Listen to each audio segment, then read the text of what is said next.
The Greatest Tiddlywink Player in the Galaxy by Adam Lewis Smith. As loud as the words on the poster were, it was his face that grabbed me. That of a plump-chinned, red-cheeked wizard with an open-toothed grin supporting a floor-brush moustache and eyes so wide and white that they only needed wolves howling at them. Beneath this expanse of face, two tiny hands sprayed a flurry of coloured discs, while a pair of silhouetted spectators watched in Munch-esque disbelief in tomato red capitals above the menagerie. The Greatest Tiddlywink Player in the Galaxy. £5 for best of 3. Good price? I wasn't sure. Nor was I sure how he was able to measure by that metric of his, unless there was a cabal of highly talented but humiliated Venusian tiddlywink players roaming the cosmos, spoiling for a match. And how did they account for the gravity difference? Did they use specialised wings? I would have happily dwelled on this for some time had the speeding Astra not nearly broken my pelvis with its wing mirror. Steadying myself against the office complex door, I caught the names on the intercom. A divorce lawyer, a hypnotherapist, the campaign team for the local Green candidate, and there, 5 down, 1G. Tiddlywink P.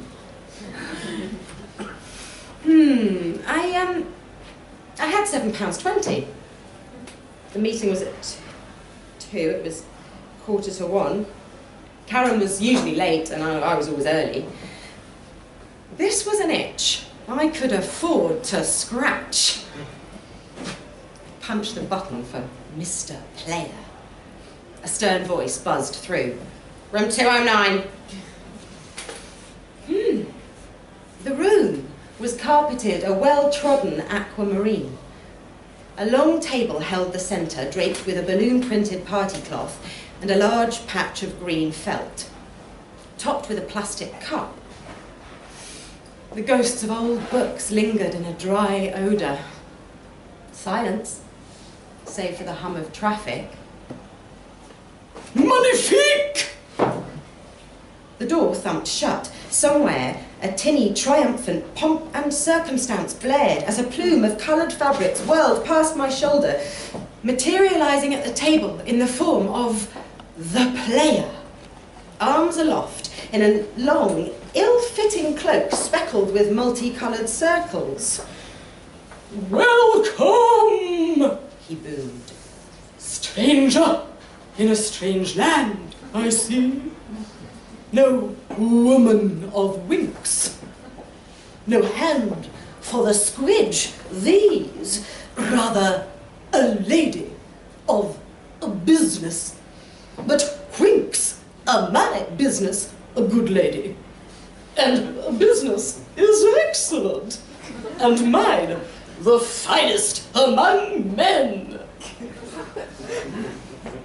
I had a strong feeling the cartoon had undersold him. You are today's challenger.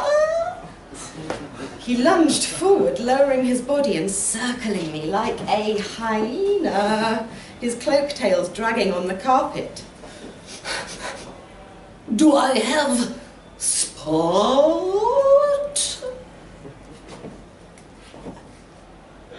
I guess. The music cut out. He seized the cup, pouring into his hand a cache of discs,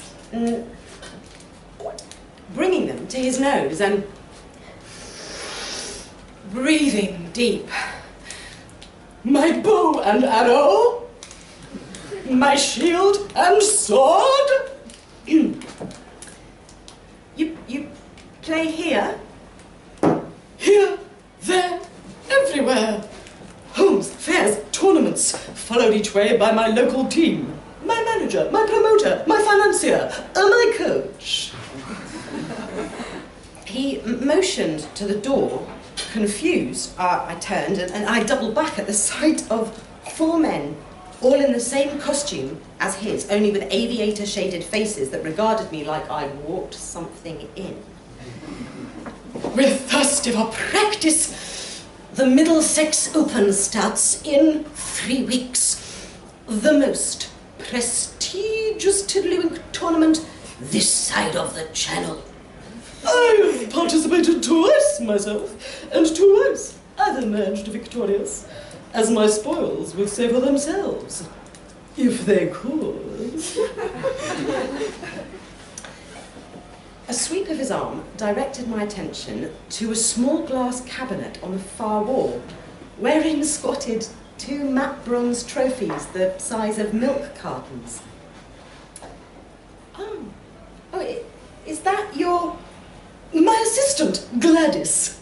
My handler, my muse. She also sets the tables and chooses my outfits.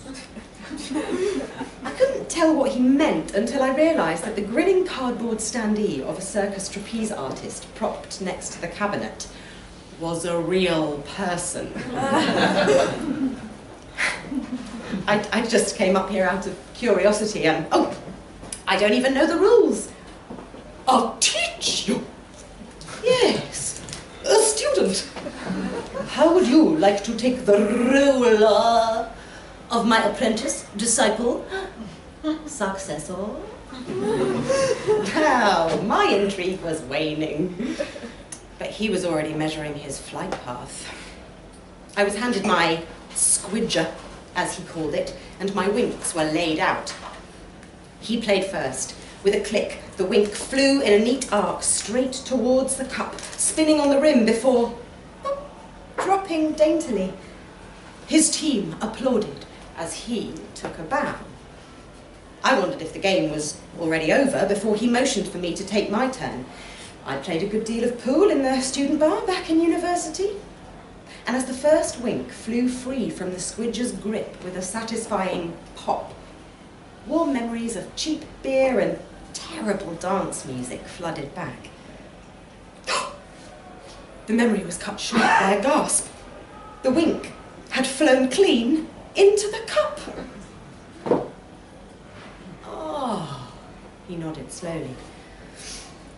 Impressive start. We may be in for a good game ahead of us. And I have been starved of a true threat. He took another shot. Straight in. He was good. The wink looked as though it had been pulled by string. Perhaps it had, but I was in no position to make accusations. Besides, I'd already paid. I took my shot. It was a little too casual, and I expected it to fall short, but no. Right in again. His eyes widened in surprise, wonder, pride, fear, all at once, knocking against each other, fighting for space. Soon, his winks had filled the cup, as had mine. And there were none left to squidge. You're quite gifted, I thought. We might have been touched with a brush of beginner's luck. A lilting tone, relieved or disappointed. But no, there is talent in those winky fingers of yours. Did that count as a game then, if we drew? His eyes narrowed. Let's say it didn't. We played another game. And another, and another. Winks zipped through the air, smacking the lip of the cup, spinning a brief pirouette before the fall, one after the other. He didn't speak a word, although he whispered a few bad ones. I kept checking the clock. What felt like hours were apparently mere minutes, as we played what could have been anything between 2 and 20 games, all lost in a blizzard of winks. Oh, well, I finally said, I have a meeting at 2. You go nowhere. No, you see, it's the board of directors of a major pharmaceutical company. Yeah, where we need this contract. If my colleague and I don't give our presentation. No. We play until I win. I don't think that's how it works. The student does not match the master so easily. There is a process. Yes. An education. You are talented. You have passion. But you are not ready. I check the clock again. Call it altruism. Call it boredom. But I thought, this man should get his winks back. Strangely, it took me until the third draw to realise I could resolve all this by botching a turn. But I had to make it convincing. So I let a couple swoop into the cup. Or rather, some hand of providence guided them in, as I still didn't know how I was managing any of this, before deliberately misaiming a few, placing the squidger too far into the wink. But nothing worked. Each stray shot seemed to catch an elliptical orbit and ride it down. On one instance, I succeeded in skidding the wink across the table, only for it to hit a dormant wink, shoot upwards, strike the ceiling and plummet in a perfect column into the mouth of the cup! By now he was panting, shoulders tense, eyes screaming, nostrils so wide and hot with rage they could scorch a creme brulee. And it only took one flicker of that same rage, convulsing through his fingers, just as the squidger pressed flat against the wink to send it fluttering wildly, glancing the rim, and spiralling to the floor. The quiet collapsed into a deeper well of silence, while the greatest Tiddlywink player in the galaxy lost his cartoonish fervour. So, I said, do these tournaments have cash prizes?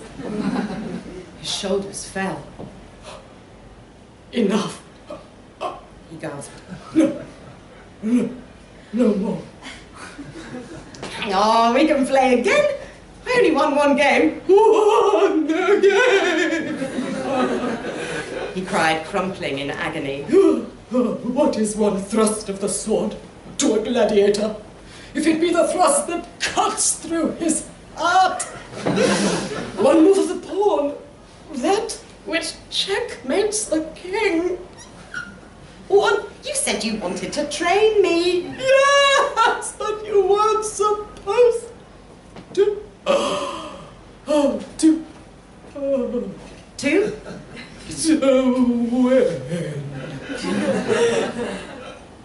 Each syllable fell with a weight that shook the room. I could only shrug.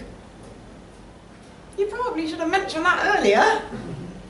He shuddered. Remove the poster from the outer wall. Have the trophies melted down and donate the copper to some well-deserving electrician. Gentlemen, Gladys, it's been good knowing you. I wanted to laugh, to give his team a, can you believe this? Look, I thought that might earn at least a nod of sympathy, but they remained stone-faced. One of them was trembling. I looked at Gladys, leant against the wall, head in hands. As she lifted them, I saw tears streaming down her puffed face, stammering with silent sobs. The player put the wink to his lips. Now, hold on a minute. It is Tiddlywink code. The master must fall on his sword when the student surpasses him. You're not seriously going to choke on one of those? Perhaps I won't. My fingers have not served me well today. Whether they deliver this final wink fair and true, that which cost me my fatal defeat. It was this one, wasn't it? No, the green one, I think. No, damn, look. Look, if I could just... A captain goes down with his ship. They said the Titanic couldn't be sunk, not even by God himself. This, and he held his arms aloft, this is my Titanic. And you, madam, are my iceberg. And here the iceberg must remain to witness the destruction it wrought. His team had formed a wall against the door. Stone itself would have been easier to move. How about I forfeit? No one has to know, but I will know my life's work. But what is life? Is it measured in trophies, contests, transient adoration? I waved my arms like he did. Or is it measured by the craft, the game? And what is a galaxy? A mess of stars, a flurry of distant white-hot winks. Could I master those? Could I squidge the sun itself? No, a master could. But even masters are apprentices for a time. And what is time to a vast galaxy? Don't tell me, sir, that you have forgotten your ambition, the hunger, the wink. I could see the debate in his eyes, at least the confusion, the ache, the want. And that was all I needed. The pressure of the room was my squidge, my feet, the winks, his hand, the cup. At least that was the idea. I still don't know whether I managed to knock the deadly wink from his hand, although I did gain a bruised elbow. And it had the effect of disassembling his wall of panicked goons. As they scrambled, I darted for the exit, storming down the staircase 5 steps at a time, walls, doors and corridors flashing by in a thunderous wash of sound and colour, straight into the road. And there was Karen, my angel of mercy, bristling behind the wheel of her Clio. How have you been? Just drive. I'll explain later. Which I did. Not that she understood. We didn't get the contract either, although we hung on to our jobs. And within a few weeks, we'd closed a 40k deal that kept us in the black. I never saw the player again, though rumours persist to this day of a gaggle of magicians occupying the tallest hill in town during the evenings and tossing plastic discs at the afterglow.